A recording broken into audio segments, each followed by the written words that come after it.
Hello, good morning, good afternoon, good evening to all of you. A warm welcome to this roundtable on yoga in the age of AI. I am really delighted to have this wonderful panel, almost the dream team of yogis assembled to field all your questions. So let's get started and introduce the panel for you. Our first panelist is Kamlesh Barwal. And Kamlesh is a very seasoned yoga teacher, and she has taught in countries like Russia and Kazakhstan. So, welcome, Kamlesh. Next, we have Neelam Madek. And Neelam is a faculty with the Sri Sri School of Yoga in North America. She's also a board member. Welcome, Neelam. Namaste. Hello. And Girin Govind joining us from Bangalore, India. And Girin is an expert in yogic scriptures and has been on the faculty of Sri Sri School of Yoga, Sri Sri University in Odisha, India. Welcome, Girin. And Yes, we thank have you. Mayur Karthik, another exceptional yoga teacher who is also a filmmaker. Welcome, Mayur. Last but not the least, Philip Fraser, who many of you are familiar with. He brings some amazing programs, what he calls as sound and silence, music and meditation. So, welcome, Philip. So, we are thrilled to have you all. And those of you joining us, feel free to type your questions. So, just to get started. So, Philip, I'm going to start with you. First question to you. Now, yoga in the age of AI, right? So, if you think about it, in the last 20 years, technology has made a huge difference. You have internet, smartphones, which has introduced huge amount of efficiency in what we do and how we live our lives. And the next 10 years, one can only imagine how things are going to change. So, many joining us today maybe are new to yoga and meditation. So, can you tell us if someone says, I have all the comforts in the world, why should I worry about yoga and meditation in this age? What would you tell them? It's a great question. Yeah. Um, See, there's two kind of comforts. There's the physical comfort. There's the comfort of ease of accomplishing things. But then there's a comfort that comes in your own mind, and that's the one that really counts. So what happens to us in any normal daily activity is our mind gets entangled in things. It gets occupied by things. Not even entangled. It's engaged. It gets engaged. And once you move from one to another, some of that engagement remains, and then it starts to overlap. And eventually, you don't feel quiet in the mind, and you're not able to focus completely on one thing because, I mean, this is the new age for all of us that we're multitasking so much. But that's really amped up this phenomenon of the mind not being able to let go of one thing and move to another and just be present. So when that stops happening, people feel stressed. They're trying to focus on one thing and 10 other things still remain.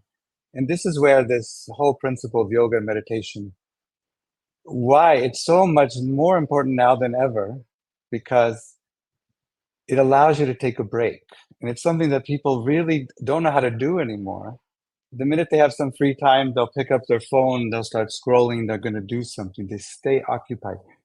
But what happens when you're in yoga and meditation is you're allowing your mind to have a break and just be with the breath, be with the body. In the case of meditation, you're allowing the senses to quiet down. And that space element, there's two things. This is interesting to notice. Two things you have to do on any given day. You have to focus. And also, at some point, you don't focus anymore. You have to defocus. Even any student has noticed if they had to cram, they're focus, focus, focus, and pretty soon their mind can't focus anymore.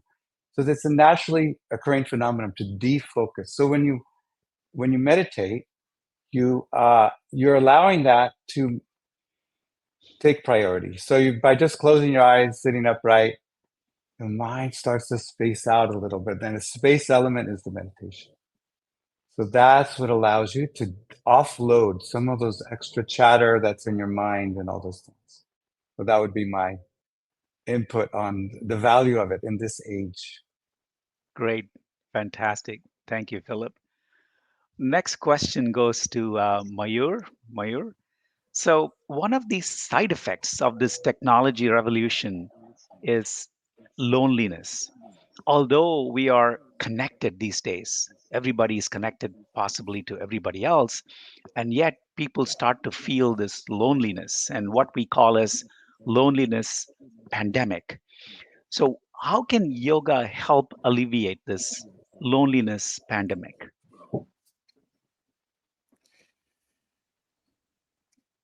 Hi.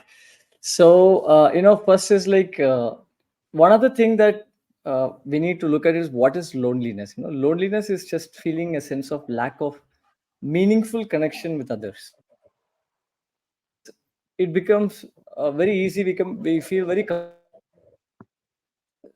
staying away or being dependent on technologies like AI. These days we are hearing like AI assisted robots, then there are voice assistants to give you entertainment, companionship, emotional support through complex algorithms, because sometimes you feel safe there because humans are unpredictable. You can get hurt, so you're scared and you're not able to connect, right? So but the problem is this creates a sense of fake relief and happiness, so which further withdraws oneself from being able to feel a sense of connection with the sentient beings.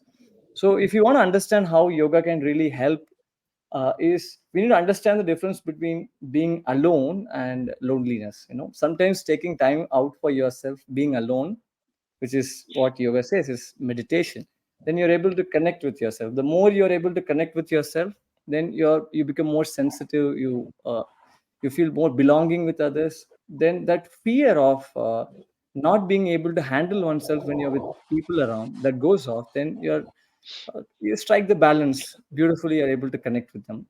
And it also, one more reason is the inability to handle stress that makes people feel lonely or depressed, or on the other end of the spectrum, like how Gurudev says, people become restless, angry, and aggressive, right? So yoga can really help you to get rid of the deep seated stress, and one can come back to their original state of innocence, childlike nature, where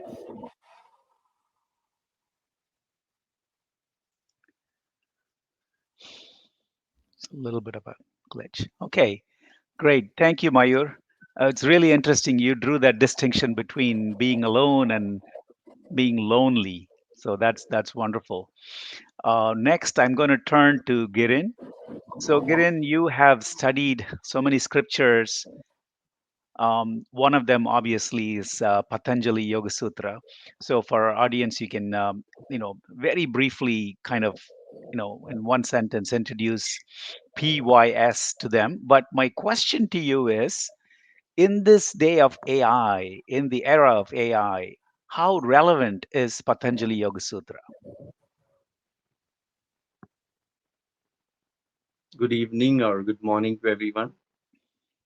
See, the Yoga Sutra starts off with the sutra that Atha Yoga Anushasana means now the discipline of yoga. So now is relevant now, and now, wherever it is.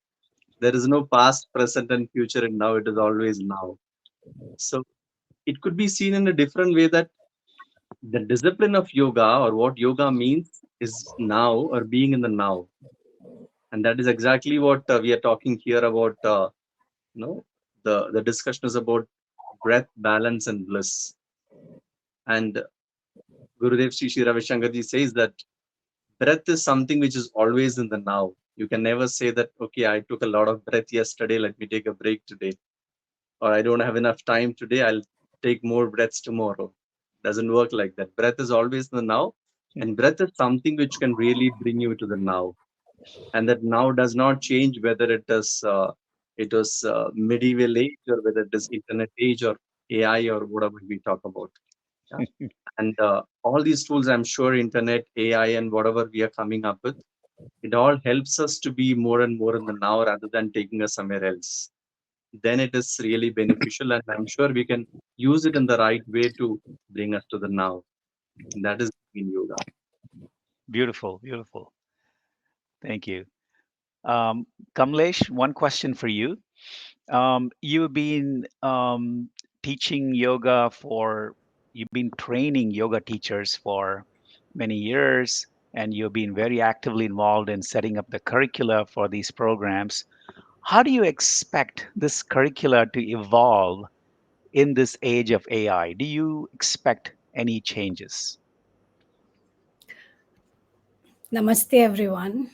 Swami, I'm just loving the discussion. Thank you, Philip, for bringing out the importance of meditation so beautifully. Am I audible? Yes. Yes. Yeah.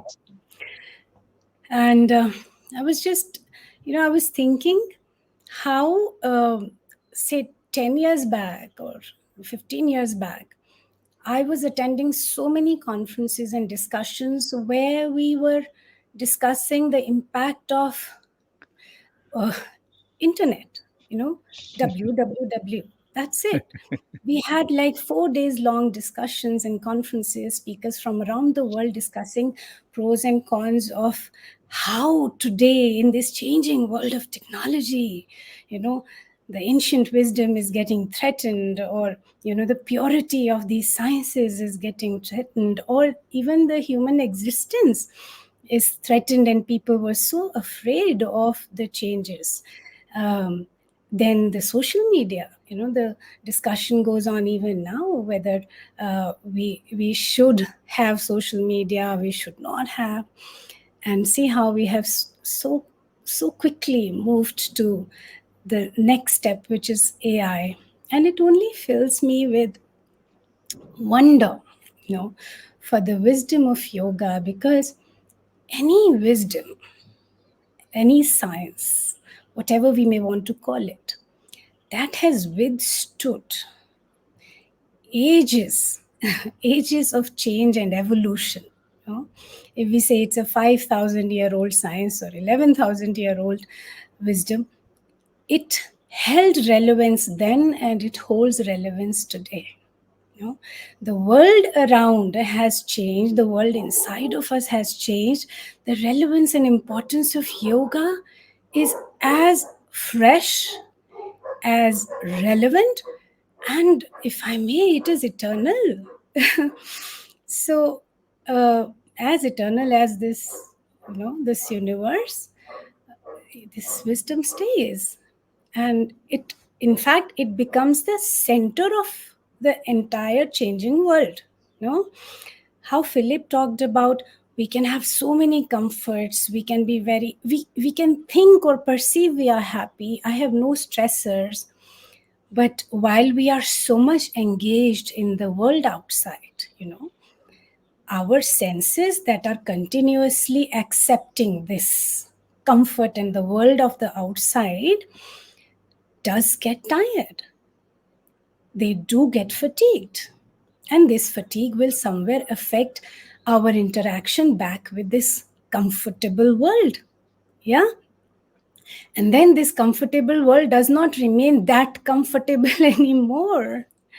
And that is when we will need to, of course, go back, sit, and tap into the very source of energy, which is not dependent on these senses. No? And that is where yoga comes. And yoga holds importance. So whatever, and it was very beautiful. Whenever I spend time discussing about the knowledge of yoga, I talk to Girin, I meet a lot of experts, and every time we come up and discuss any scripture, yogic scripture, it just fills me with this sense of, you know, it's the most futuristic and advanced science Yeah. that cannot go Beautiful. obsolete. Thank you. I can sense your passion as you talk. Beautiful. Um, there's a question in the chat. What is AI? AI. We are talking about artificial intelligence, and we'll get to a question in the chat that's important. But before that, I want to quickly. Yesterday at Geneva, Gurudev said AI is also absolute intelligence. I was about to say Super Absolute that. intelligence. intelligence. Okay. Now you have two definitions. Awesome. So, Neelam, a lot of people think yoga is about stretching, touching your toes, right? And what can you tell someone when they say, this is what I think yoga is? And the related question is part B, how is this Sri Sri School of Yoga North America is different or unique now that you have so much experience teaching yoga from the school? Yeah, so it is different. First of all, we have a huge advantage and benefit that we have of living master Gurudev Shishi Ravi Shankar, and his vision is to bring the authentic yoga education to the world and deliver in its purest form. So that is a huge advantage, and that differentiates us. And this whole curriculum is designed by Gurudev, and so that's a another benefit for us. And our approach is very holistic. We have a very comprehensive approach to yoga, where we offer like breathing techniques and meditation and wisdom from the ancient text, and also our trainings are not just focused on creating yoga teachers or teaching how to teach yoga, but we also focus on personal transformation, physical, mental well-being. Right. Yeah, and it's Holistic. community focused. And we are global yet very local to US. Yeah. Yeah. Yeah. Fantastic. Yeah, that's great. Um, One really nice question from Mohammed. I'm going to direct this question to Philip. The question is, if we are not truly happy despite our prosperous lives, can we conclude that technology and AI are taking us backward? Well, I wouldn't say it's taking us backward. In each age, there's different emphasis, different focus, different things to be distracted, different challenges. But it is calling into attention here and now that you're just an infinite amount of stimulation for the senses is not going to make you happy. That's not where the happiness resides. The senses need to act, they need to engage. It's part of our health, right? We need to do it.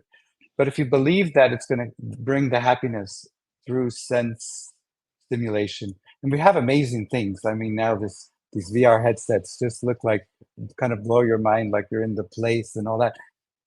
But it's just the senses. The real happiness comes from your being, your existence, that expansion.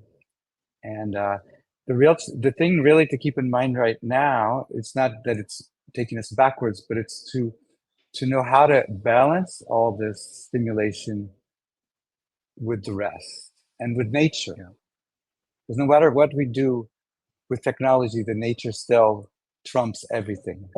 You watch a sunset. If you can't be present watching a sunset, you've missed the most grandest in AI or whatever it is, the absolute intelligence, right? So that you do find this, and this is my one observation, with younger people and stuff. They'll be where when we were young, we'd be running around in the mountains, camping, doing whatever, and they're in front of the computer screen. You go, come on, get outside, climb a tree, do something. But it's each age, each era has its own little emphasis. But that's, I think, our challenge now is not to denounce it. Everything has a place, but you have to integrate it to the other side, the natural side, your own inner nature, the external nature, and what the other question of loneliness, and Yeah. interacting with people. And it will come around, each generation freaks out the parents, that's how it works. They think, oh, everything's going to go down, but it doesn't, but it has to find its integration. That would be my observation. Great. Yeah. Yes, Kamlesh. Swami, while Philip was talking, I realized the very difference lies in this use of words that we do. Whenever we are mentioning technology and the joy or so-called pleasure, joy, Comfort. Yeah. that comfort that we get from technology, we rarely use the word happy. We stay stimulated. The very word that we use for benefit of technology is stimulation. Yeah. And when we talk about life and being in nature, we say happiness. We never say, I feel very happy using technology. We usually say I feel stimulated. So I've seen, we never use this word stimulated, watching a sunset, or uh, just maybe sitting by the beach. We don't say I feel so stimulated. We Yeah. say I feel relaxed, I feel happy, I feel one with myself, I feel one with the universe. We never use these words. I feel one with the universe watching television. We don't say that ever. That's where the whole difference is. Yeah. Great. Yeah. Nice add to that. Um, just a reminder to folks joining us, please participate. Type in your questions. The panel is ready to take your questions. So, one other question, maybe I'll direct this to Mayur. Mayur, this question is it correct that if yoga done in a wrong way can do the maybe opposite or wrong thing, side effects on your body rather than producing benefits? uh yeah, to an extent, if you see, depends on how the person does it. So even there is a mention in the scriptures, especially the Hatha Yoga Pratipika, when you talk about uh, the pranayamas done in wrong way, it can cause diseases. It's mentioned like that. But having said that, I think anything done with a supervision, I think it's safe. That's why you should not learn yoga from just watching a YouTube video or from the book. You should learn from a guru, a teacher, an experienced one. So they guide you and take you step by step on how much you can take, right? I mean, like, so even in Art of Living, we have the beginners program, the advanced program, then various programs. You go step by step, so that like the body doesn't go for a shock, and you learn things systematically and in the right way. Yeah. So a guru's presence is greatly important for us to learn, not just think the right way, but also the experience the right things. Yeah. Great. Yeah. Wonderful. Um, Next question to to Girin. This question coming from Ami, that she says, I've been doing yoga for many years. I still have moments where I feel so anxious. What am I lacking? The first sign of you being in yoga is that you realize that you're feeling anxious. A lot of years we have spent in our life where we never even realize that we are anxious or we are desperate or we are upset or something. We just go through it without even recognizing. The fact that we recognize it itself is a great progress on the path. And also need to watch what are we anxious about, what is that we are lacking, and what is that actually we want, which yoga cannot give us, right? So if you are a if you are into yoga, if you are a yogi, then I believe and I've experienced that things do come to us which can make us happy and balanced and peaceful. So there's nothing to be specifically anxious about. That is where the part of balance is also important, I would say. Nice. I Great. think somebody wants to add on. I'm feeling less anxious now already. We are feeling very relaxed seeing you smiling. Swami, you are the Oh. one asking questions. We should be the ones feeling anxious, right? No, but we are On feeling a hot comfortable seat. because it's you asking. So as we were talking, one other question came to me. Maybe I'll direct this to Neelam. So Neelam, in this day of technology, AI, one could say, okay, yeah, I understand the value of yoga and meditation, but with a few mouse clicks, I can get a curated list of content, videos, all delivered to my laptop. Why would I bother doing any live sessions, coming to your programs? What would you tell them? If they have any question to ask, they need a live teacher. So our teachers can help them to answer their questions. Yeah, yeah, yeah. At least as of now, AI is simply curating what's already been out there. And So also connection. You create a mm, connection. yes, That yes, is really important. Like we were talking about loneliness. You won't feel lonely. You're creating a connection with your students, and students creating a connection with the teacher. So that is missing, I think, in all these recorded videos. And yeah. yeah. Also, I think as Mayur said a yeah, while ago, it's not just about learning or teaching something, it's also about transferring that experience. So, somebody who's experienced is letting someone else experience it or imbibing that experience. That is important. yeah, yeah. If I Mayur, may you want to add, add something? Yeah, yeah, yeah. please. So the very interesting fact about curated content is it doesn't let a human being use the intellect to the fullest capacity. The real learning actually happens when you have a question, you go around exploring all the other things to arrive at the right answer. That's where the real learning happens. Just because you're spoon fed, you're not even exploring your fullest potential. I think that's where AI makes us more less intelligent, because we are not using our capacity. We just type in, you get the answers, so that's it, you're done. You're not exploring. So when I had, like, example simple, recently I had a blood test. So when I knew that the LDL and HDL was going up and down, so I went and checked what is LDL, what is HDL, how is it working. So then I explored. So if I just simply putting an answer, how do I increase my HDL, I would not have understood the source of the reason, so I cannot go back to where it started. I think this is where humans, we need to understand that yes, AI is making life simpler, but is it making you a better human? That's something that we need to think about. Wow, that's powerful. Very good. We have a couple more minutes, so feel free to type your questions. Um, there is one question here. Maybe I'll direct this to Kamlesh. How do we balance our lives where we spend most of the day already grounded in technology and spend an hour or so doing yoga meditation? So the implied question here is that the right balance? Yes, to begin with. You know,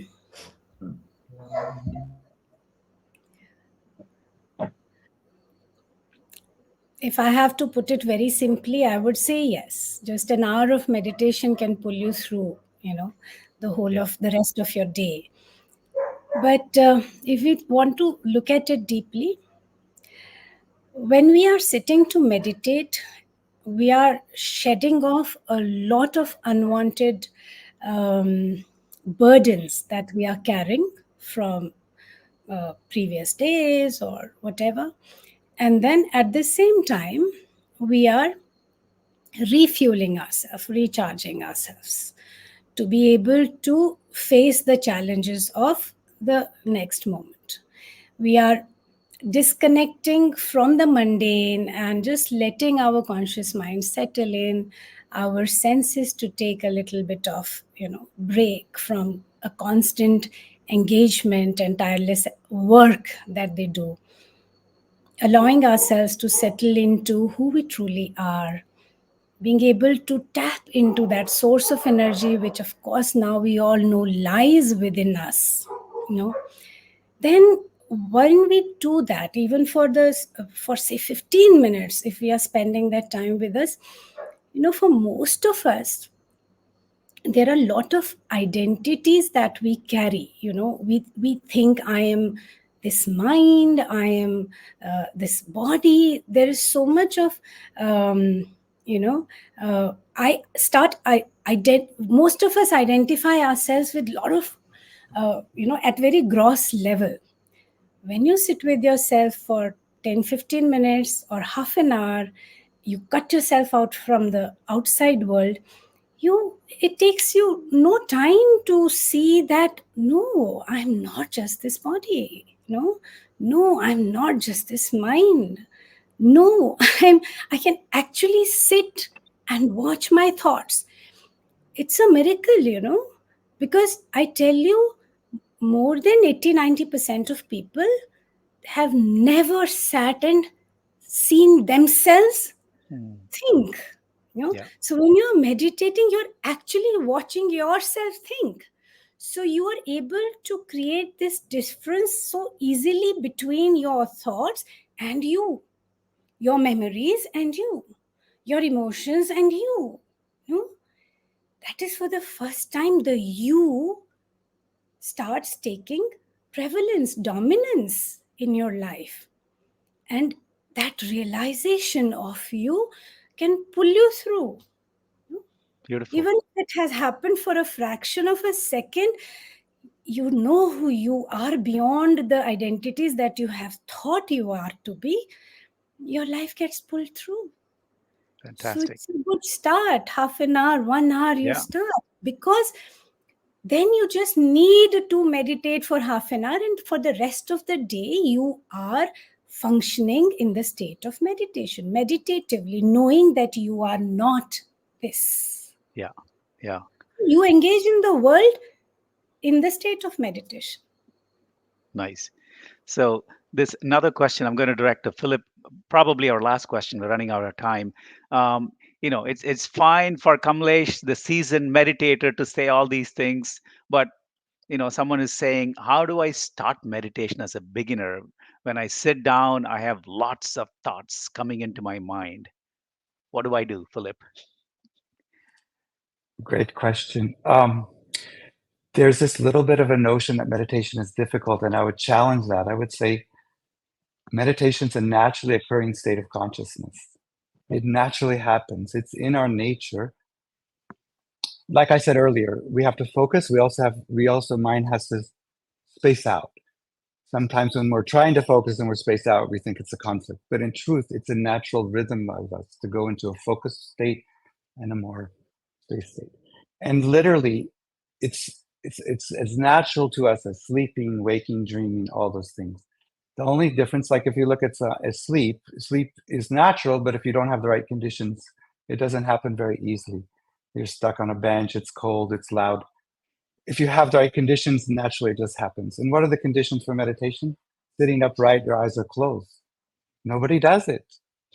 Essentially, nobody ever does it. Even if you're in the busy airport, people might rub their eyes for a second and then go back, or they might try and sleep. But this act of sitting upright, what happens is you remain conscious, you don't fall asleep.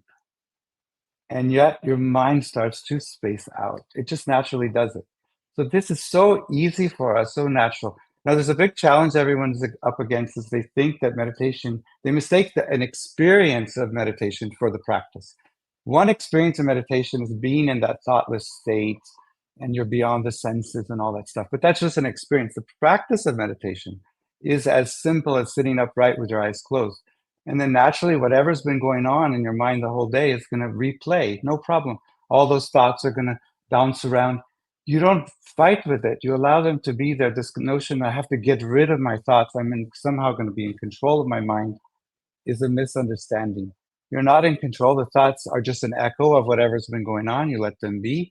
And there's many techniques, and the one we teach here with the Sahaj Samadhi is the effortless practice.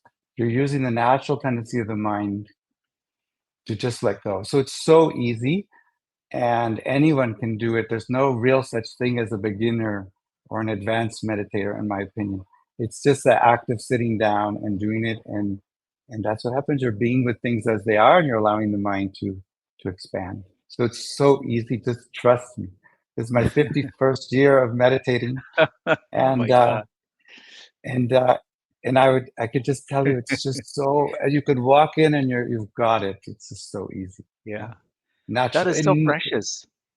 Yeah. So precious. Experience versus practice. Wow. This audience is so lucky to get all of these snippets of wisdom. Well, with that, we have to wrap this roundtable up, but there's a lot more to come. But I want to take a few seconds to express my gratitude to this wonderful panel for joining us today. So thank you. And now we will get ready for another exciting session on breath. Remember, this session is the whole session this morning is titled Breath, Balance, and Bliss. So, to introduce the power of breath, we have a special yogi, Sunanda Gadagotu. And she has been teaching yoga for years. She's on the faculty of Sri Sri School of Yoga. So, warm welcome to you, Sunanda. Thank you, Swami. Hi, everyone. Good day to you all. Um, What a wonderful discussion and great segue into this part of the program. So there are many questions about how, right? So we have heard about how meditation is so natural, it's important, it's a necessary tool in today's world. So how do we bring that practice into our life? I just want to bring, maybe highlight something that has already been said on the round table, which is we live in these two different worlds, or two spaces, so to say, at the same time. One is the grosser level of existence, which is the body, tangible part of our existence. And then there is the subtle level of existence, which is the energetic level, where we experience thoughts, ideas, perceptions, emotions, feelings, and where the impressions are staying back, like Philip has said, in things are happening, and somehow we retain some of the stuff. And what connects these two worlds of ours? It is the breath.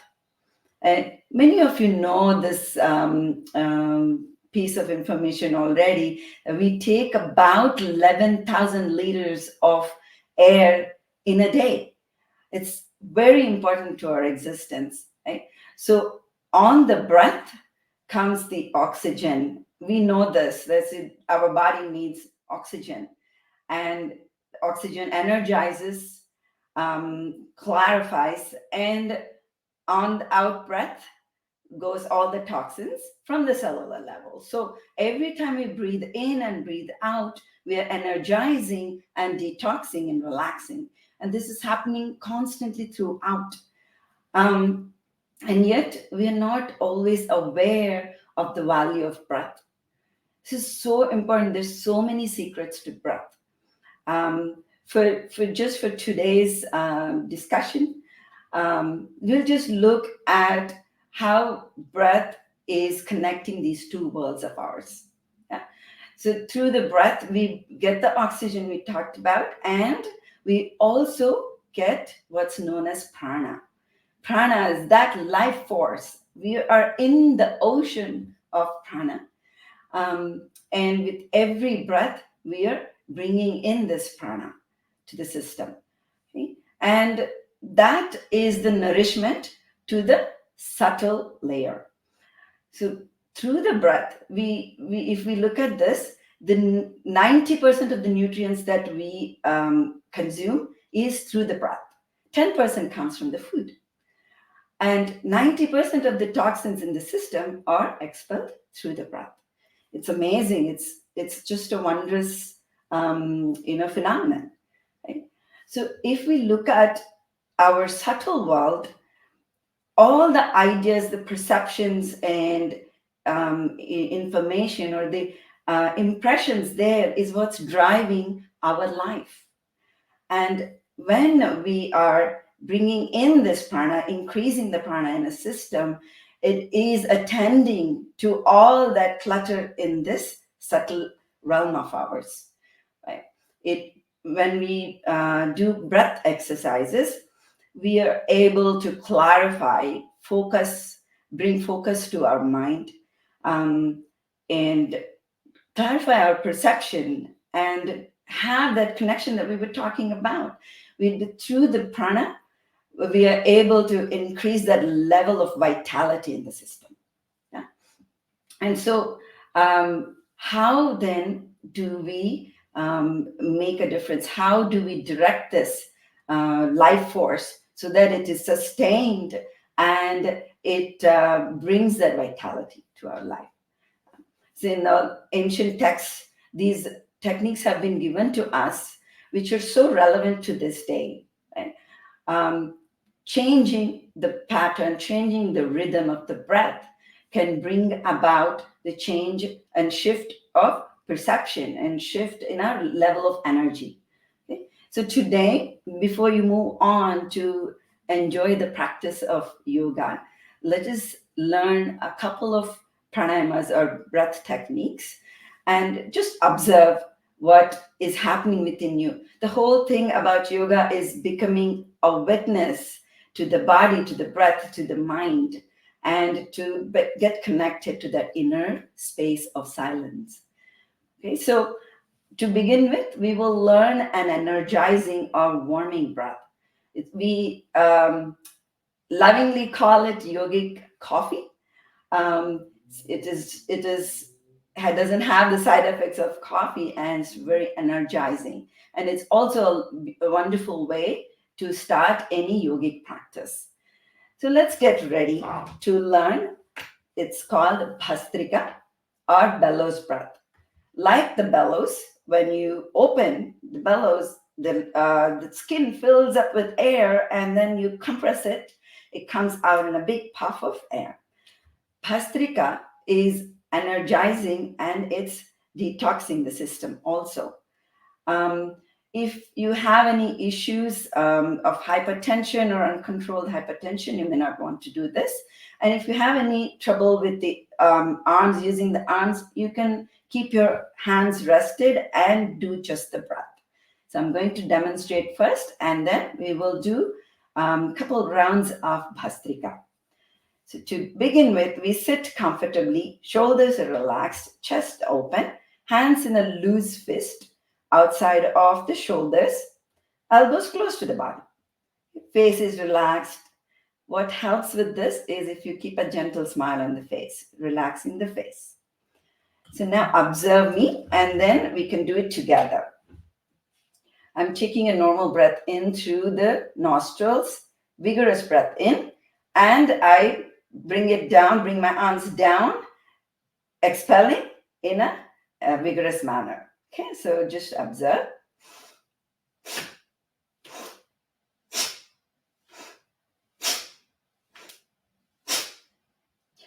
Okay, so when I'm doing this, when I'm inhaling, my hands go straight up, palms are open, and as I exhale, I just drop them back down to where I started from. And the lungs, everything gets compressed, and the air comes out in a big puff of air. Yeah. So let's do this together. You can keep your eyes closed or open as you see fit. And begin by taking a nice deep breath in and breathing out. And begin.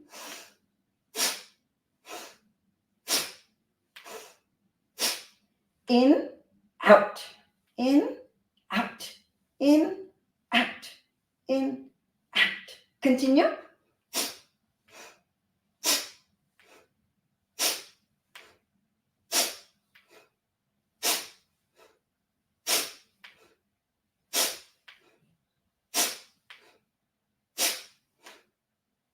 And relax.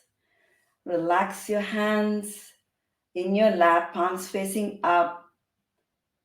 Continue to have that gentle smile on the face. And now just observe. Observe the heartbeat. Observe the breath. Observe any sensations in the body.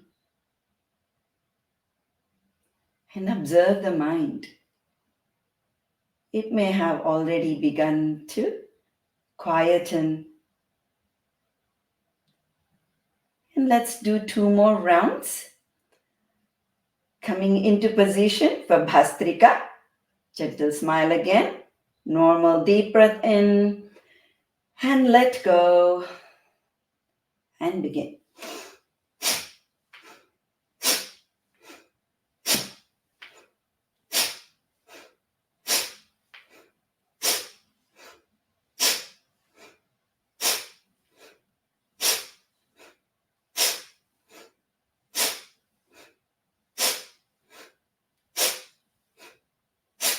And relax.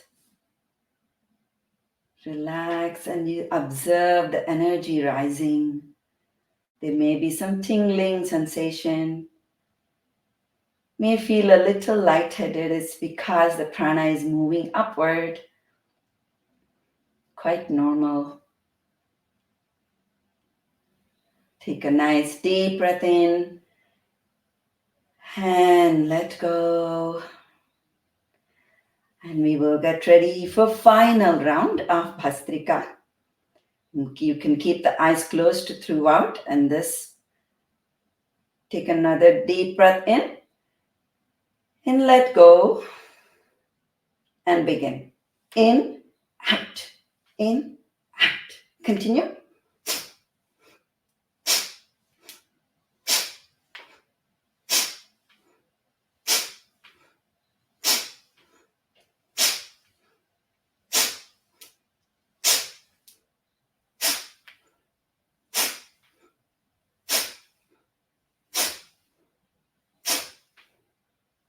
And relax. Relax the hands, relax the face and the breath. And just observe the difference. Observe the mind, observe the breath. And you can slowly open the eyes if it's closed. I hope you can see, feel the difference just before coming in with conversation, with activity in the mind, and having done the pranayama, how everything settles down really quick. So this is a great way and most important way for us to move from the grosser world into the subtler world. This is a gateway to move into meditation. The pranayama has such importance in our life. I hope you learn more of this. There are so many more that we teach in the programs, and it is so important. It attends to various aspects and various ways that we engage in the world. Even the pranayama has that many variety in attending to all these aspects in our life. So I hope you enjoyed this. And coming up, we will have the yoga session. Let's see if I have any questions. How Thank long? you. Yeah. Thank you, Sunanda. That was absolutely beautiful, especially for people who are new to this. You really gave a really beautiful introduction. I can already see Indeed. from the comments people are intrigued and they want to know more, which is great. So, thank you so much. We Absolutely. will now move to the next session. This session is a yoga session by Shefali Agrawal, Transformative Yoga.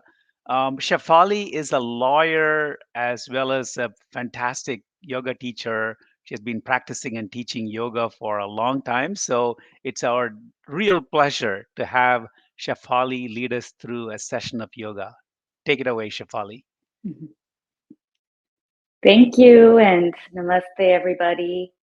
So happy to be here with you this Saturday morning. So, before we start, you've heard a lot about yoga. Now it's time to really delve into it, whether you're a beginner or somebody experienced. Actually, even experienced, it's no such thing as levels, Philip was saying earlier. Yoga, in an experiential manner, gives us access to the depth of the present moment. And every asana that we'll do allows it's a chance to experience infinity within, which is always just waiting there for us. Yoga means union, and we'll be bringing our attention back with every posture using the breath and becoming aware of all the sensations in the body, being present with the practice today.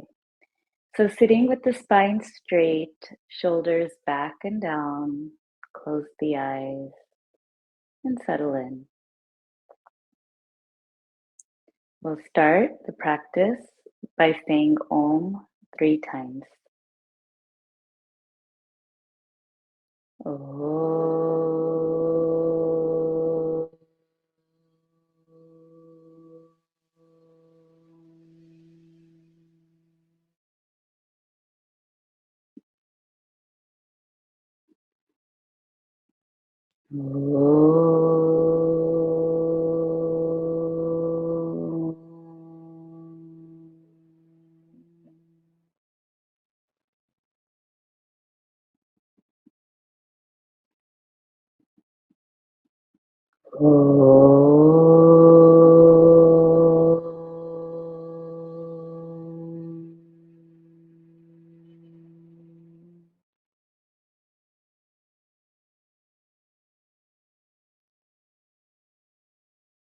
And slowly, when you feel ready, you can open the eyes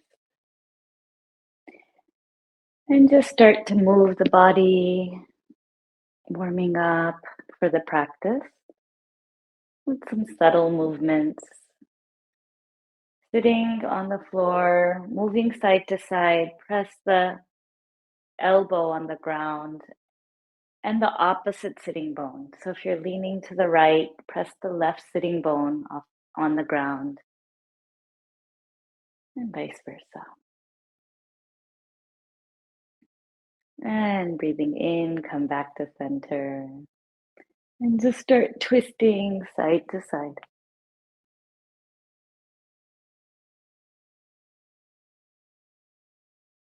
Warming up the spine. And you can keep twisting and start to move the arms up an inch at a time.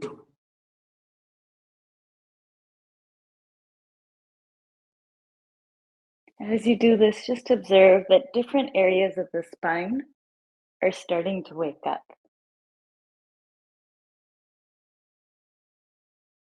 And start to move the arms back down again.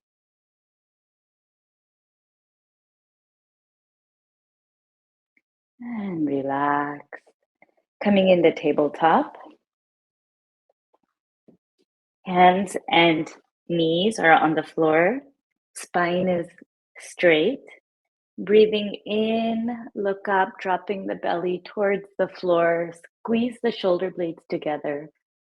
And breathe out, chin to chest, pull up on the spine. Breathe in.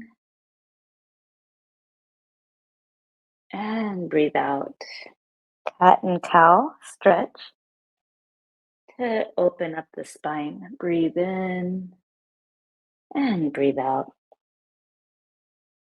Coming into a straight spine, breathe in and lift the right arm up. Stretch and breathe in and out to the right torso, observing the breath on the right side of the chest. And breathe out.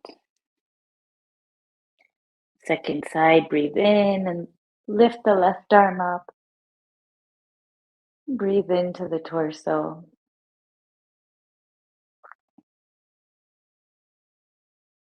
And breathe out, relax the arm down. And curl your toes and come up to a standing position. And breathing in, just start to move the knees, lifting the knees up high. Pull in on the navel to support the movement. Make the arms move also. Starting to feel the heart rate come up.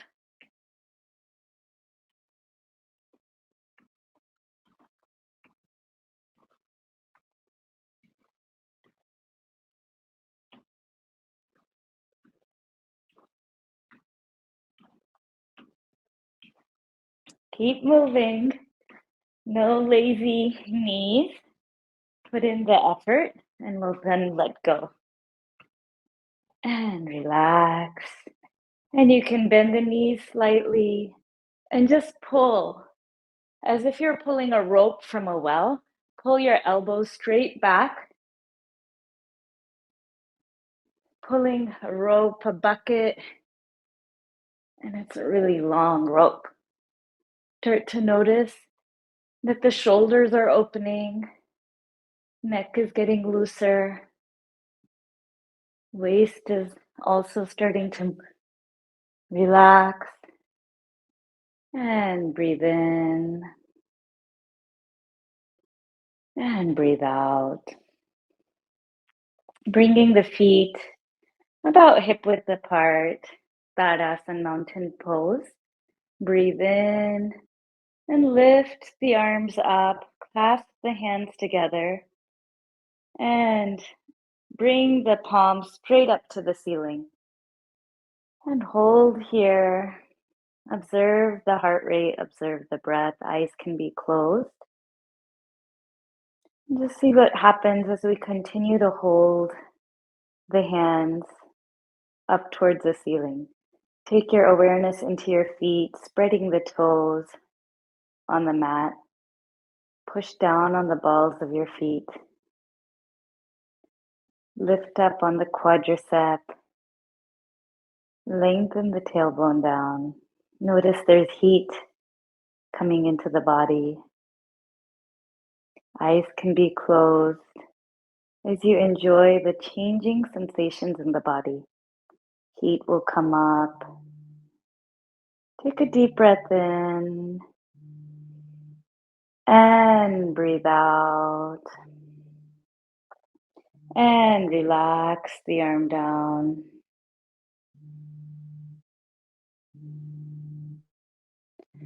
Another deep breath in and breathe out.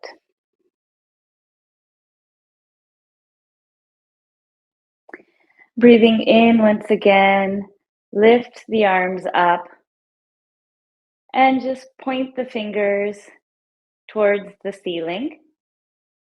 And now just shift towards that right wall. We're not rotating the body, we're just shifting as if we're leaning against that wall. Push down on the left foot, on the ball of the left foot.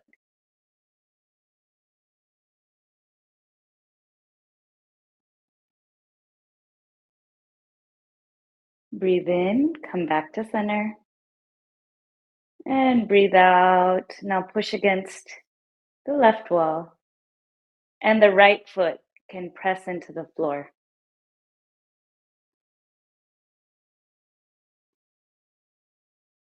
Observing the breath.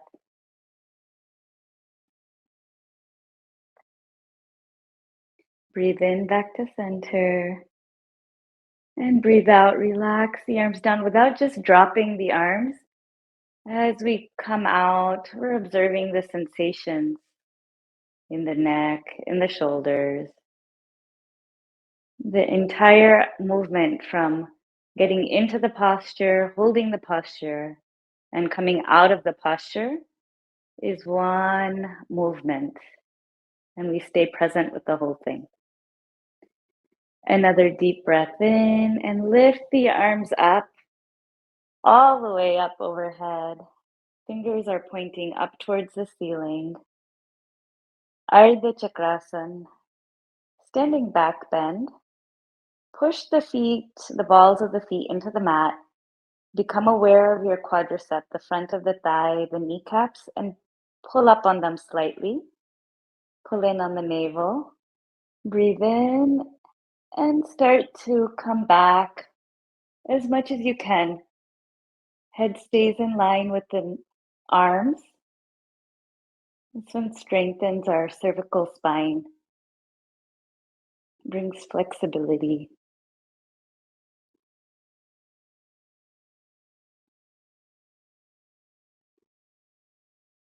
And breathe in and come back to center. And breathing out, Astapadasana, folding yourself down, bending down from the waist, dropping the head so it's in line with your arms. Place the entire palm of the hand on the floor. Bend your knees to get the whole hand on the floor. Bring your weight back slightly towards the heels. Press into the balls of your feet as you start to straighten the knees as much as you can. Getting a deep stretch in the hamstrings, the back of the thigh. Stretching the hamstrings allows the lower back also to relax and rest.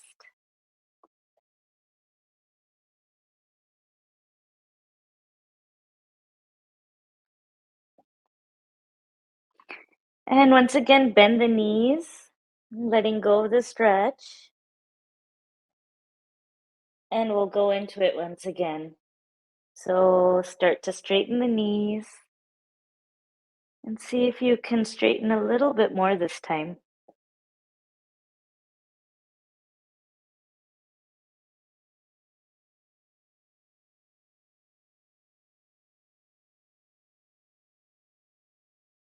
And walk your hands over towards that right foot.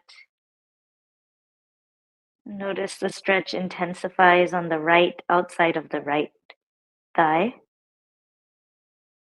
And come back to center. Over to the left.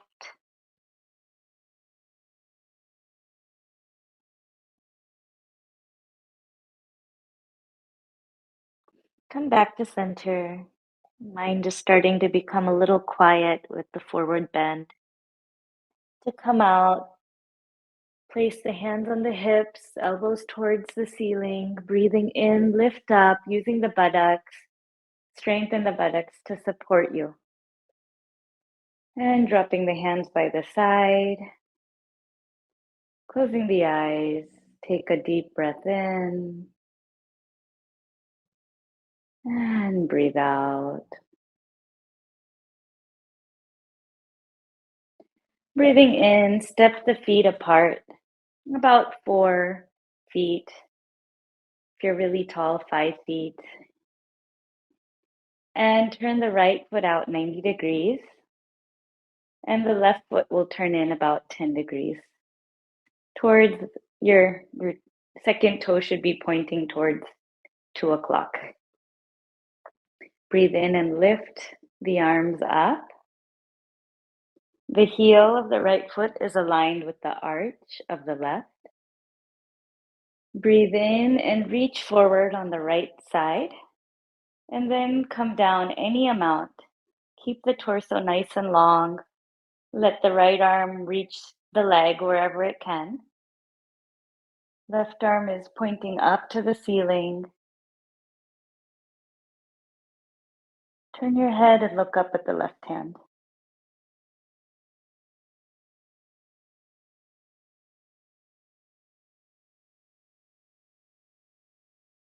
Trikonasana, triangle pose. Really strengthens the legs, opens up the chest for more breath. Breathe in and come up.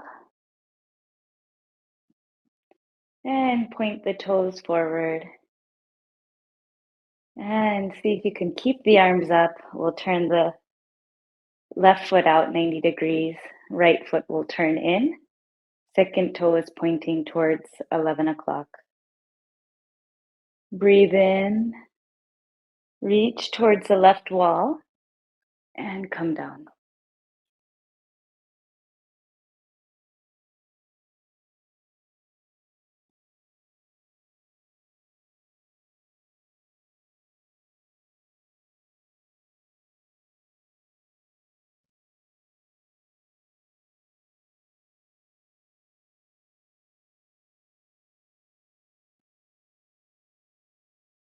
Keep breathing. Observe the breath in the torso. Keep the knees straight. They're not bent in this position.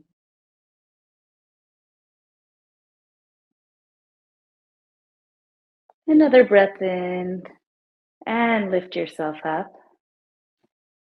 Turn the toes forward and step or jump your feet back together. Closing the eyes, observe the heart rate, the temperature, any sensations in the body. Another deep breath in and breathe out. Taking your weight towards your left foot, lift the right leg up, turn it out, and place the foot either below the knee or up on the thigh. Fix your gaze at a point on the wall in front of you. Vrikshasana, tree pose, brings focus and concentration back into the mind. It helps us strengthen our legs and find balance on a day-to-day, in a daily life.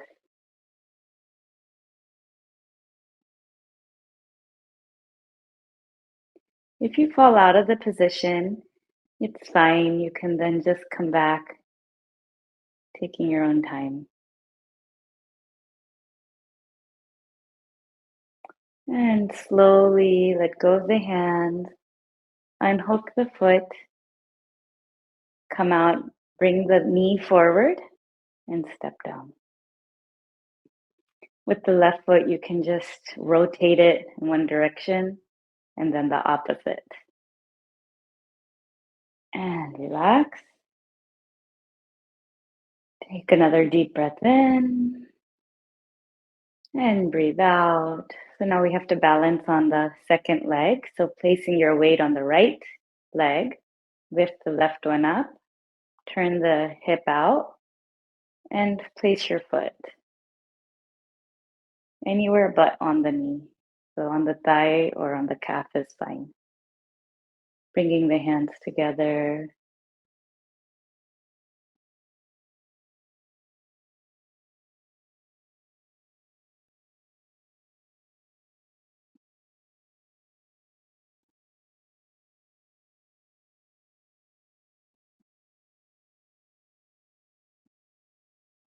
And to come out, slowly unhook the foot. Bring your knee forward. And gracefully, slowly bring it back down. Rotate the ankle and reverse. And breathing in, lift the arms up and come back into an imaginary chair. Just sitting here. Now, if you have any arthritis in your knees or if you have knee replacement, you can skip this. As with all the yoga, we're listening to our own body.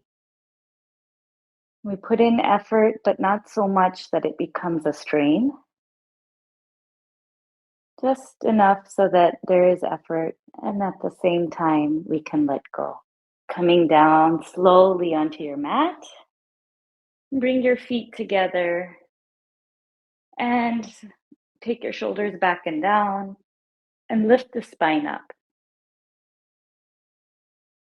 Moving the legs up and down. Close the eyes. Take a deep breath in and breathe out. This position is great. It helps with reducing menstrual pain.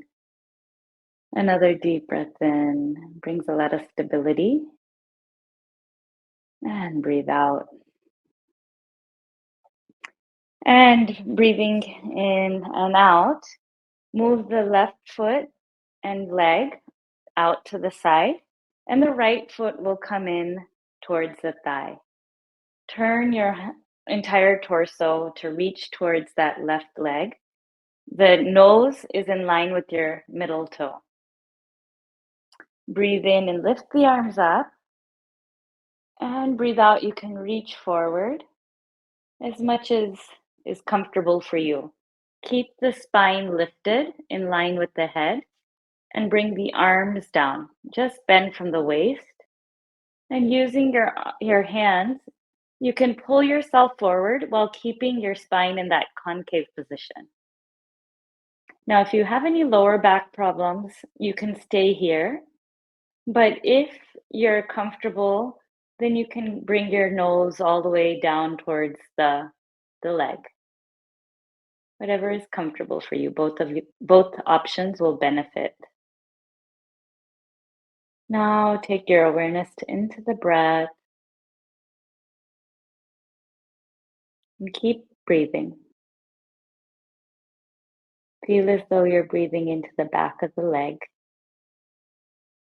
To come out, bring your arms in line with your head and spine and lift up using the strength in your arms to do the lifting.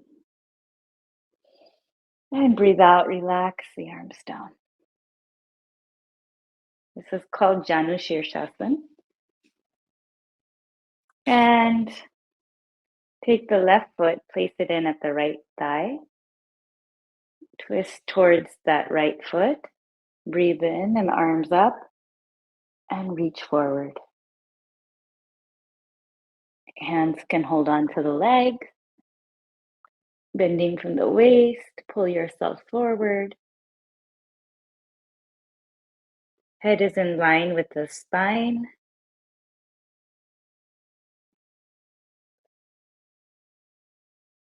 If your mind is going elsewhere, bring it back into the pose and into this practice. Become aware of the breath in the belly.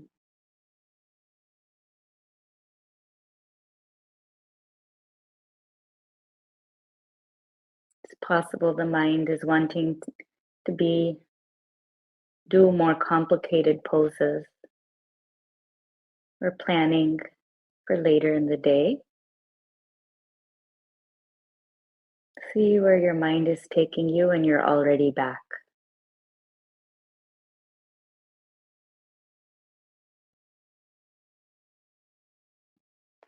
Another breath in, lift the arms up towards the spine and lift all the way up. And breathe out, relax the arms down. And taking both legs out, lift the arms up, and we'll just rotate, breathing in as we go back, breathe out as we go forward.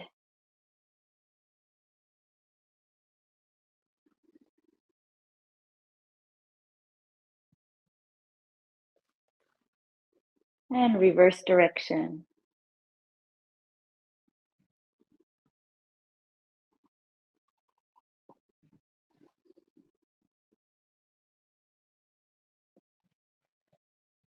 And relax.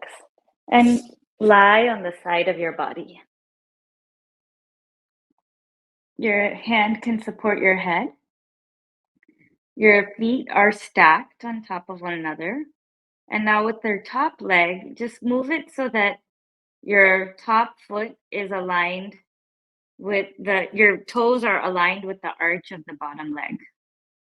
Then breathe in, and we're going to lift the leg up, and breathe out, and you're going to bring it about an inch from that foot, keeping the toes in line with the arch, the middle of the bottom leg.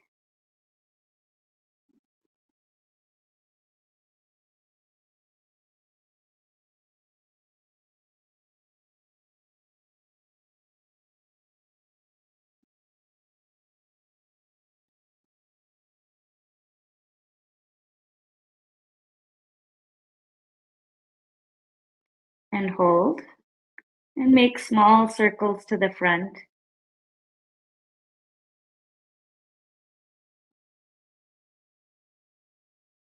And small circles to the back, starting to feel the heat build in the glutes.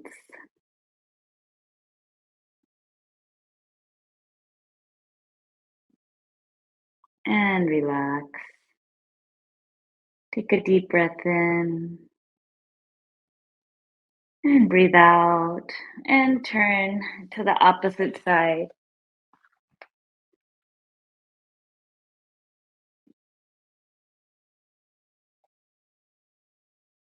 So right now the feet are stacked to begin with.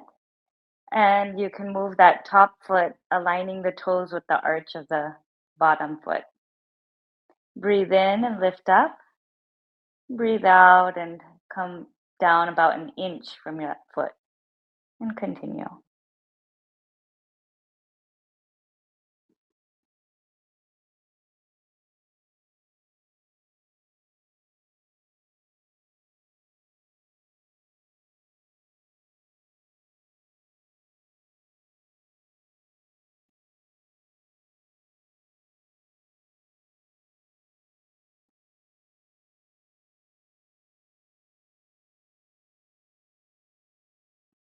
And hold. And now make circles to the front.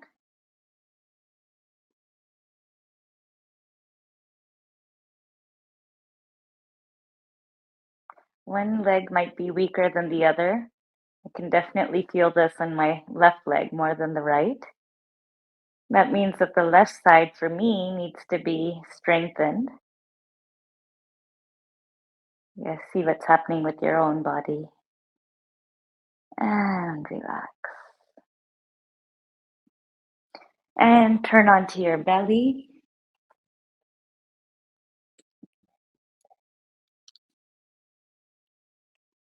And make a pillow of your hands. And just breathe in and out for a moment. And then stretch the arms out in front of you, forehead on the ground. Breathe in and just pull that right arm away from the torso, keeping it on the floor. And the left leg is going to pull away from the hip, also keeping it on the floor. So right arm and left leg are playing a tug of war. And relax. Now walk the left arm, make it longer than the right, and make the right leg longer than the left.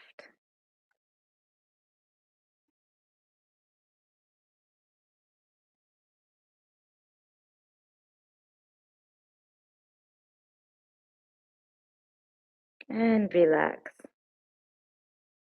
Place the arms by the side of the body, palms facing up, chin on the mat. Breathe in and lift the right leg up off of the floor, any amount.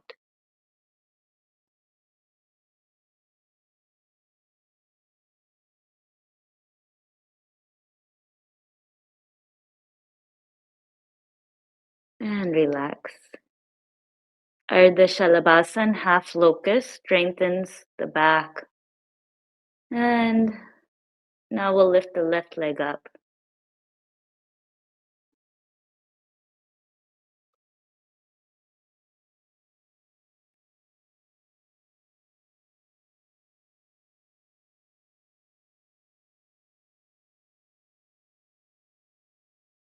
And relax.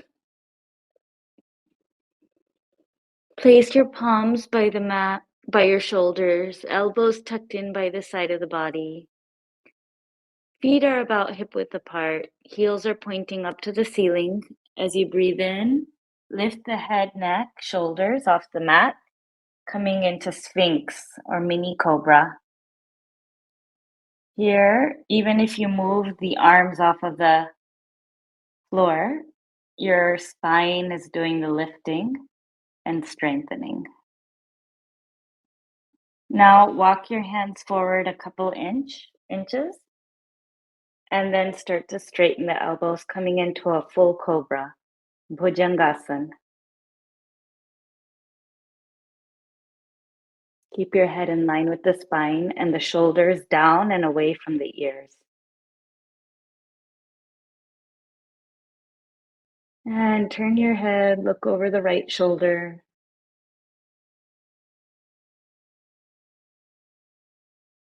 Breathe in, come back to center. And turn your head, look over the left shoulder.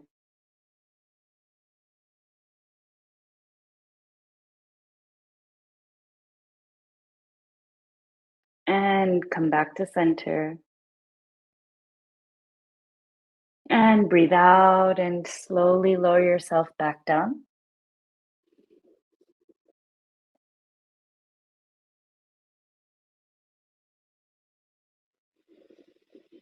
Full locust. Bring the arms up overhead and lift the arms and the legs off of the mat. Head is also lifted off the mat. Superhuman or superwoman flying over your city. Eyes continue to gaze down towards the mat.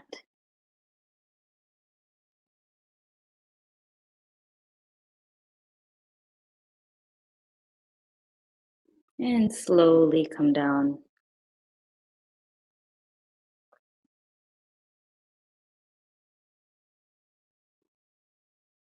Bending the knees, bring the feet in towards the buttocks. Chin is on the mat. And take your hands back and see if you can hold on to your ankles.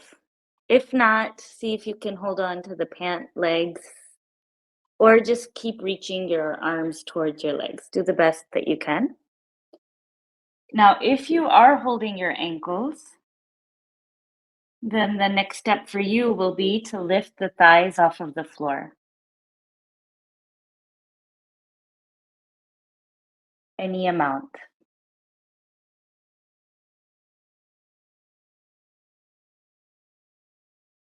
Dhanurasana. Great for spinal flexibility, relieving any digestive constipation, indigestion.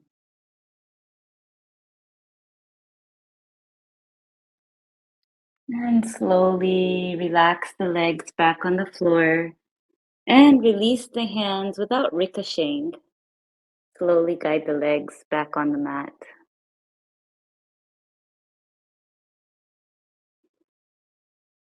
Take a deep breath in and breathe out. Make a pillow once again and place your forehead on the pillow. And bend the right knee, bringing it to the side, and place the right foot on the left calf. Turn your cheek and place the left cheek on your hands. Makrasana, crocodile pose. Brings deep rest.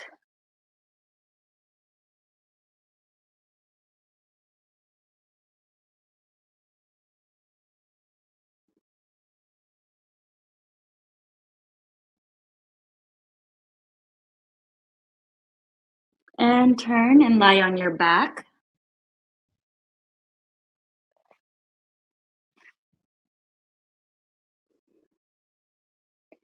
And we'll go for a bicycle ride.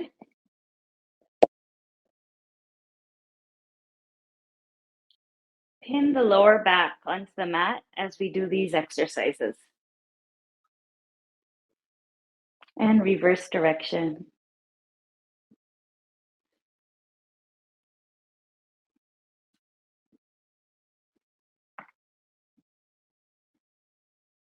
And relax.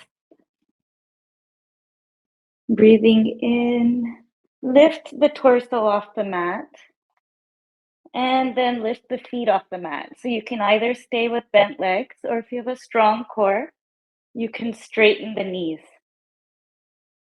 Navasana, boat pose. Both options are fine. And if this is even too hard, you can do one foot at a time. And slowly come back down.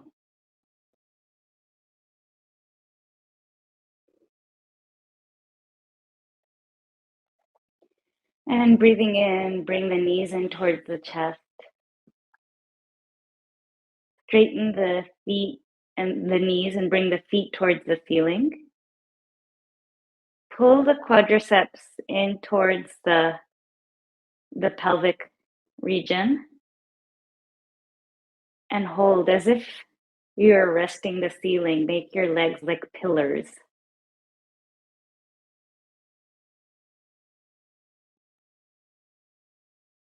Now you can either stay here, or you can lift the head, neck, shoulders off the ground, reaching towards your toes.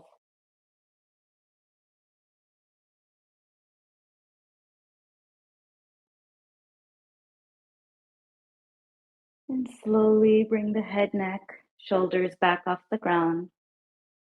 And either come down with straight or bent knees. Keep the lower back pinned to the floor.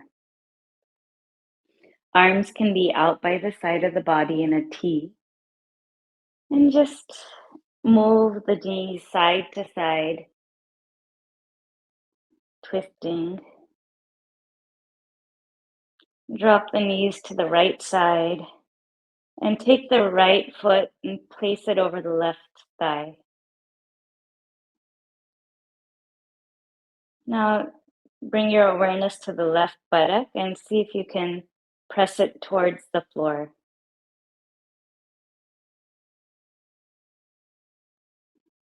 And bringing the right foot back on the floor, knees will come up once again.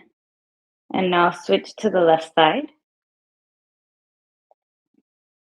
Bring the left foot and place it on the right leg. Now with the right hip, see if you can lengthen and press it towards the floor. It won't go all the way down, but it's more the awareness and attention in that area. Brings length and space.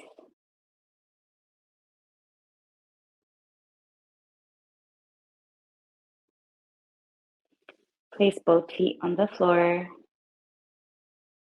Place your hands by your feet. The feet are about 1 hand length away from the buttocks. Knees are about hip width apart. Head is straight on the mat, in line with the spine. Setu Bandhasan, bridge pose. Breathe in and bring the buttocks up any amount, lifting the spine off of the floor as much as you can. And if this is comfortable, then you can roll the right shoulder in towards the spine, and then the same with the left shoulder.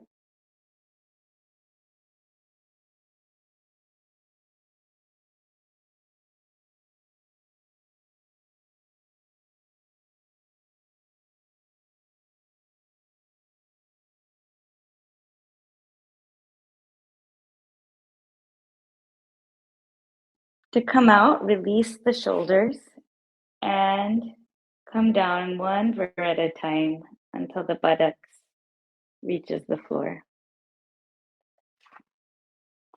Relax the legs.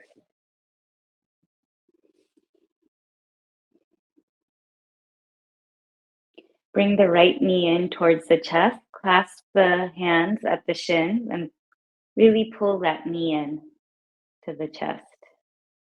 With the left leg, straighten the left leg and push into an invisible wall as if you were standing on that foot. Breathing in, lift the head, neck, shoulders off of the mat, pulling your chin towards your knee. At the same time, keep the throat open.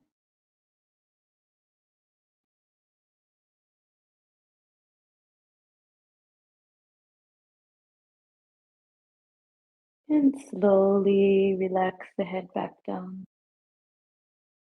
And relax.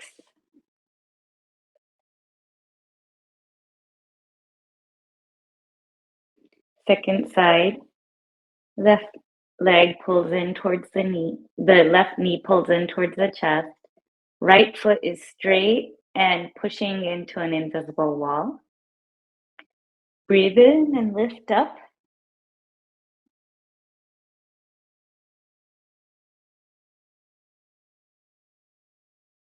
Bhavan Muktasan when releasing pose. This allows any gas that may be trapped to be released.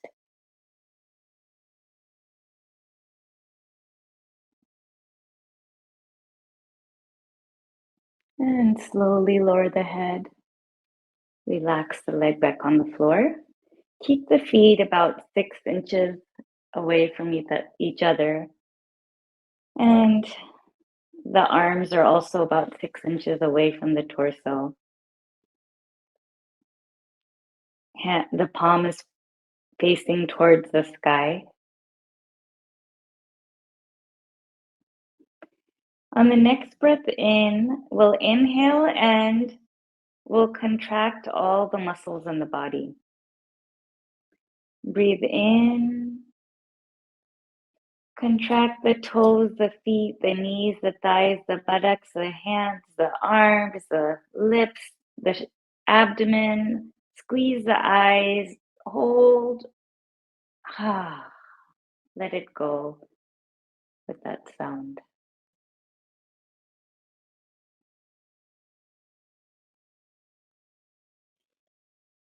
Once again, breath in. Squeeze and hold all the muscles, contract.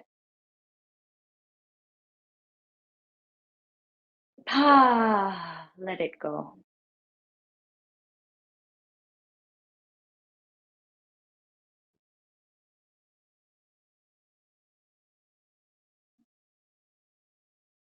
Let go of all effort.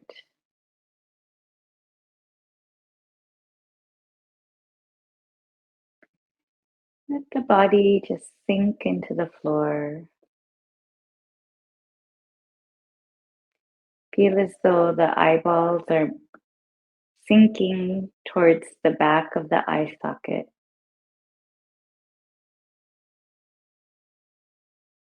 And taking your awareness to the back of the head, feeling the back of the head is becoming heavy.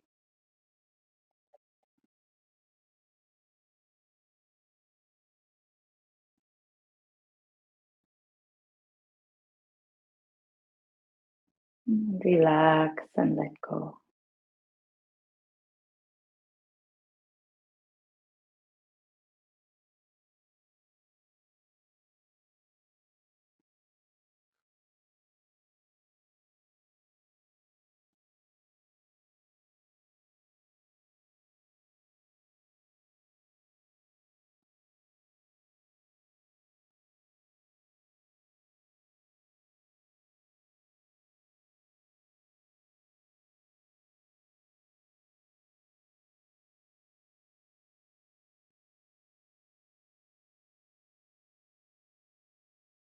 Become aware of the right foot, right knee and thigh,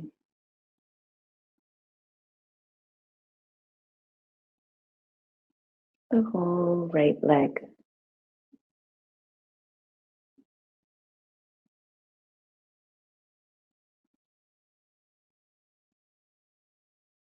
Left foot,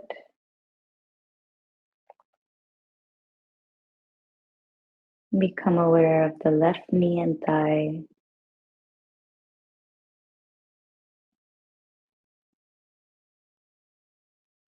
the whole left leg.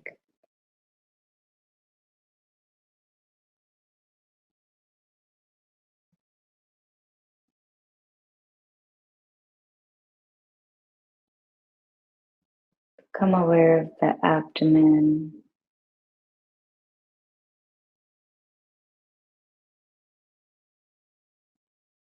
chest,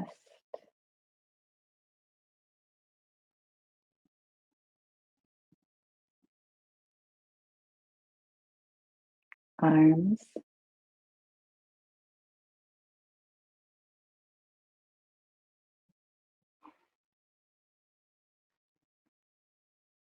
face,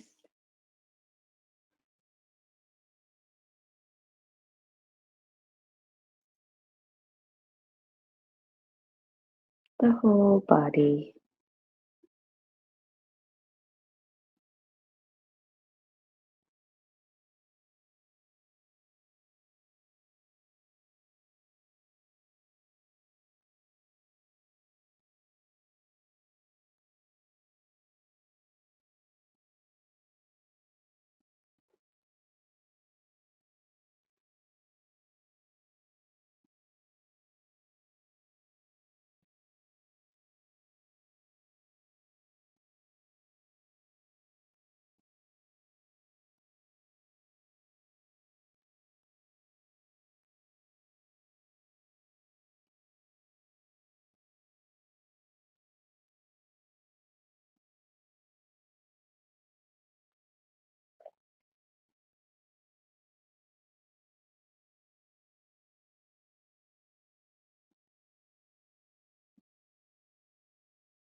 Asato ma satkamaya.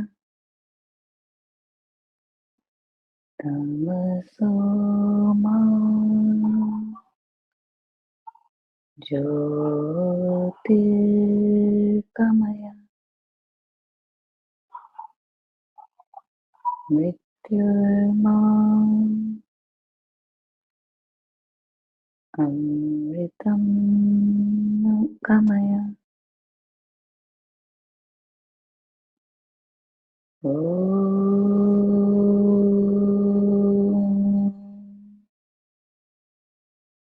Shanti, Shanti,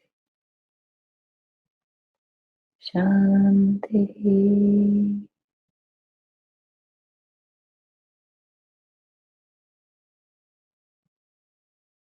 And slowly start to deepen the breath,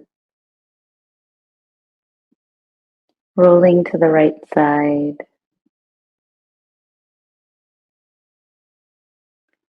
Without disturbing your body too much, come into a seated position. If you wish, you can rest your back against a wall. We'll go right into a guided meditation.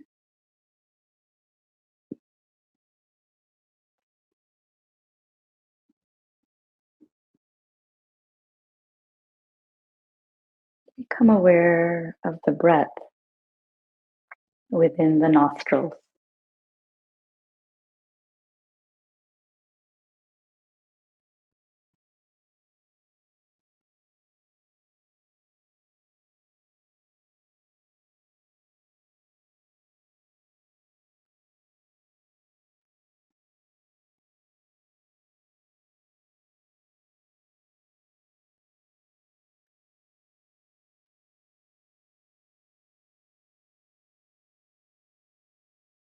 Continue observing the breath within the nostrils, the length of the breath, the temperature.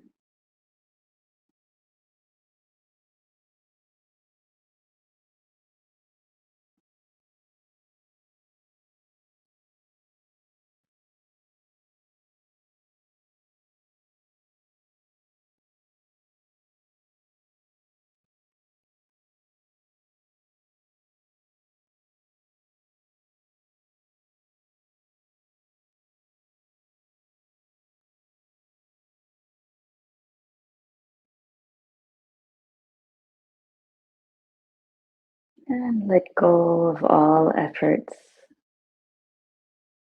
Just relax and be.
Any thoughts that are coming, just let them be without resisting.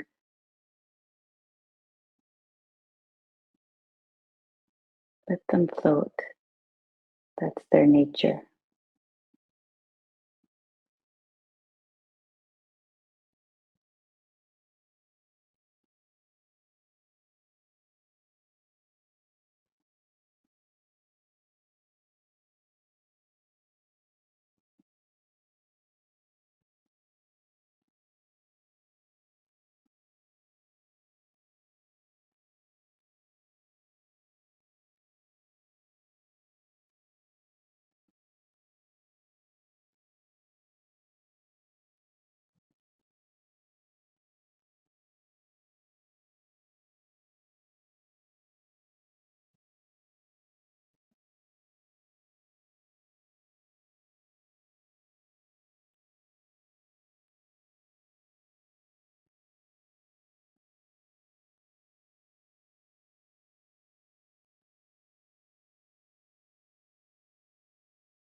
Start to become aware of the breath once again in the nostrils.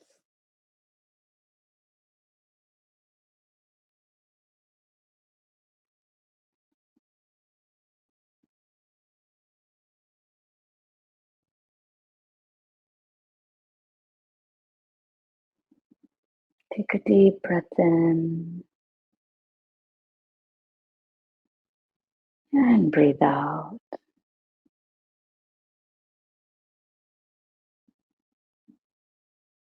Become aware of all the environment around you and inside you. The calm, the peace,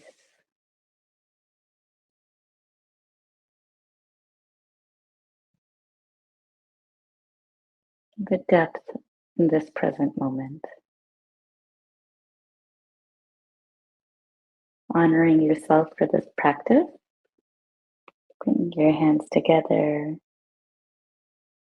and bow the head. Namaste.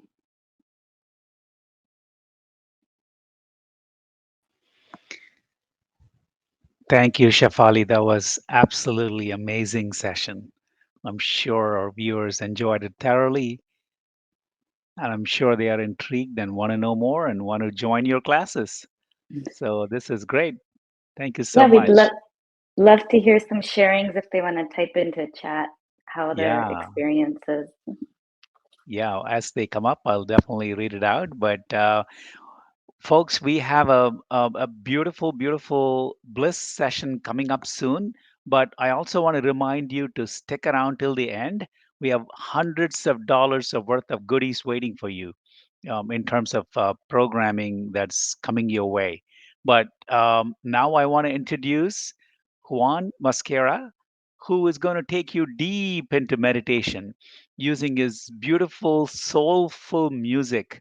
You will see the Latin American influence here a lot, and he's going to blend music and meditation and take you to a place perhaps you have never been to. So over to you, Juan. Thank you so much, Swami. And thank you to all the presenters for such a lovely session today. I've been following along and just enjoying it so much. And I'm sure we're all feeling that peace and calm and relaxation and clarity. And what I love about yoga is that it's all about bringing us into harmony with every layer of ourself, right? When we bring our mind and our breath and our postures in the same line, something calms down, something allows us to be very calm and clear and sink to the depths of our being. And the thing about music is it's all about that. So this is another way that we can all connect to ourself and find peace and calm.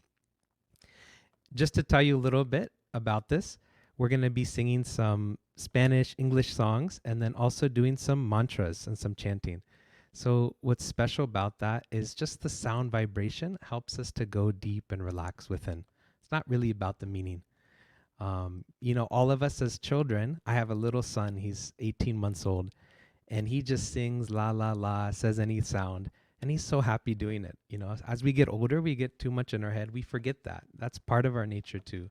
Just like my son does all these little yoga postures, the bhujangas and the cobra, shoulder stand. Like that, music's part of that. So please, even if you're at home, wherever you are, you can just sing along and feel that vibration, experience that depth of being. Okay?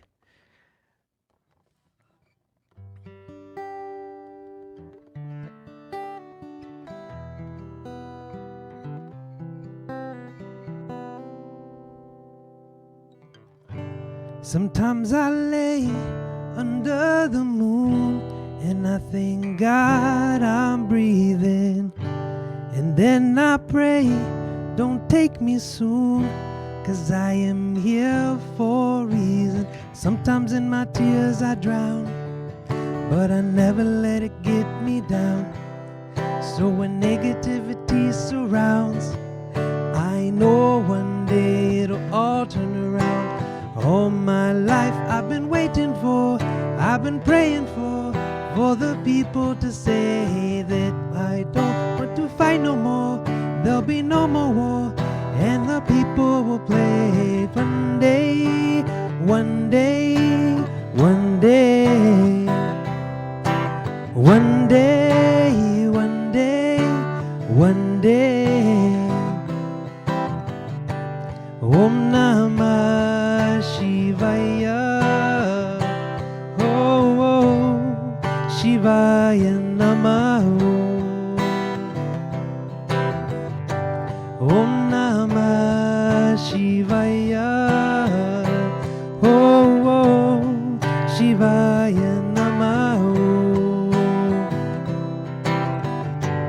Shiva, Shiva, Shiva, oh, oh, oh, Shivaya Namaha.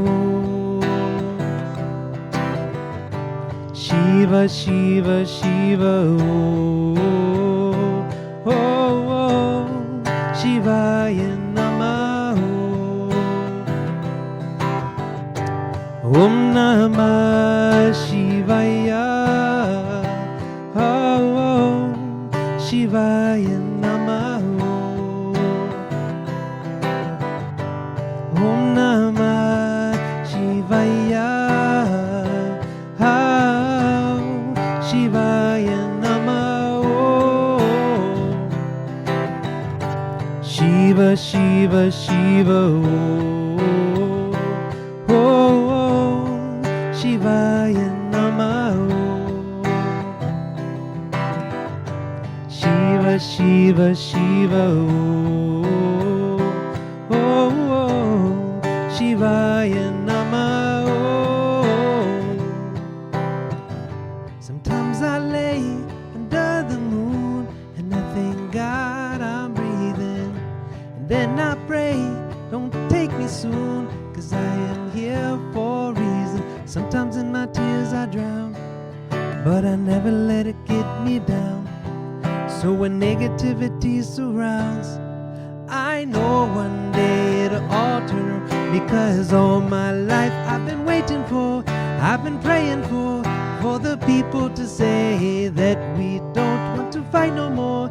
There'll be no more war, and our children will play one day, one day, one day, one day, one day, one day.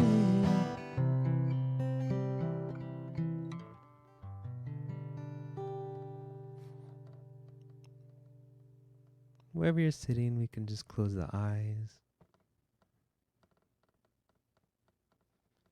Notice the breath.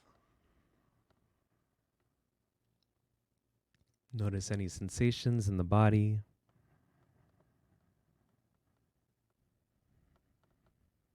Just feel the vibration of listening or singing along.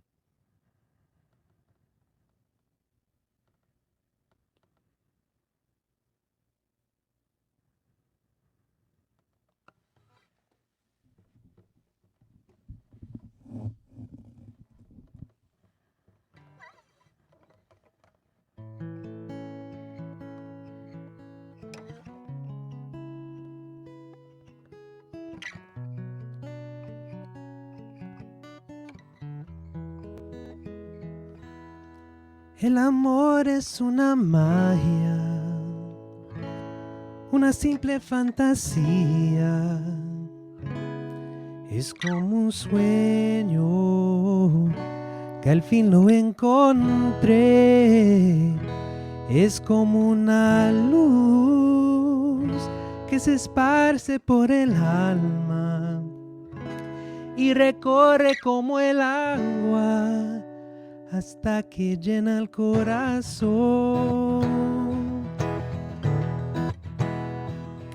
Que se mata que un tuchucacha yara patana pain batitilon ki देखो जो बाकी आके तुझे समझ आए तू जाने ना तू जाने ना तू जाने ना तू जाने ना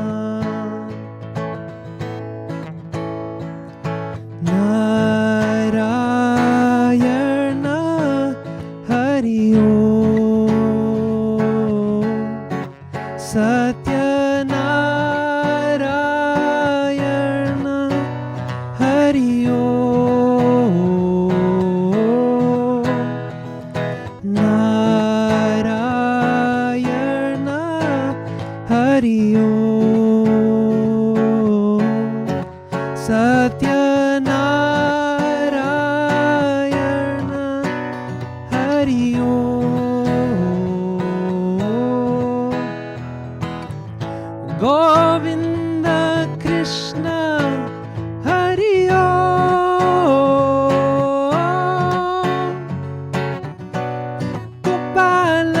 Krishna Hari Om. Om Govinda Krishna Hari Om.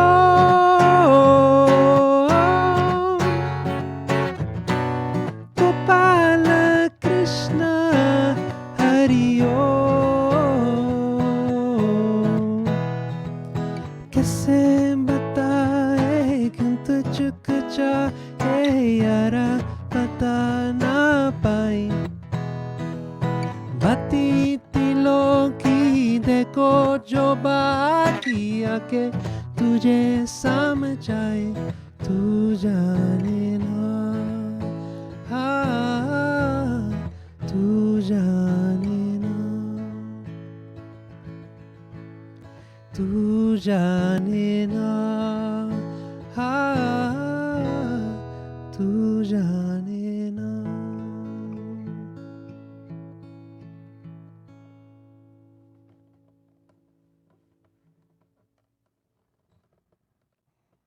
Again, we can just close our eyes for a moment.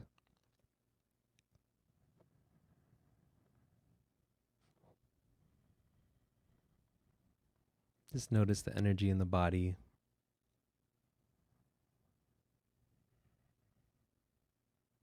Notice your breath. Notice the energy rising. Let that gentle smile come to the face.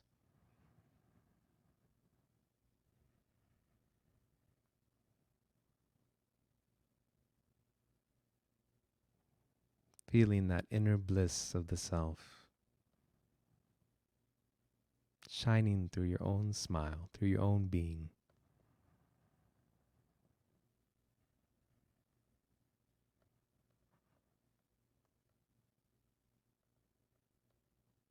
Just do one more song here.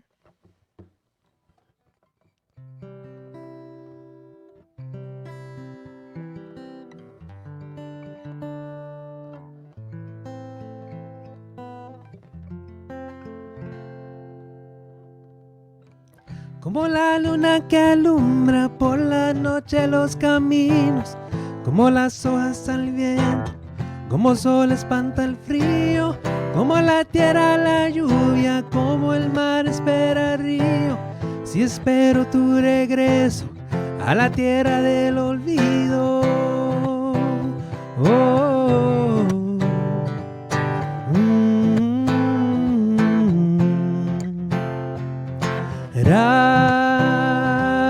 Radhe, Radhe, Radhe Sham. Radhe, Radhe, Radhe Sham. Radhe, Radhe, Radhe Sham. Radhe, Radhe, Radhe Sham. Oh Radhe, Radhe, Govinda Radhe. Oh Radhe, Radhe Sham. Oh Radhe, Radhe, Govinda Radhe. Oh Radhe, Radhe Sham. Radhe, Radhe, Radhe Sham. Radhe, Radhe, Radhe Sham. Radhe, Radhe, Radhe Sham. Radhe, Radhe, Radhe Sham. Oh Radhe, Radhe, Govinda Radhe. Oh Radhe, Radhe Sham. Oh Radhe, Radhe, Govinda Radhe. Oh Radhe, Radhe Sham.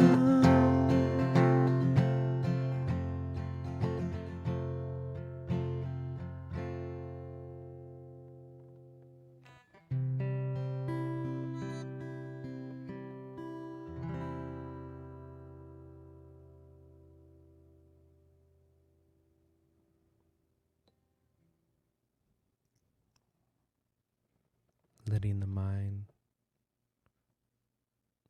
be still with the body and breath.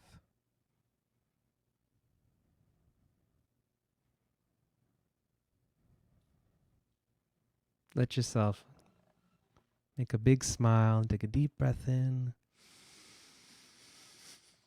Let your chest, whole body expand and breathe out. Let it all go. One more breath in, breathing in bliss, joy, peace, and letting it all out.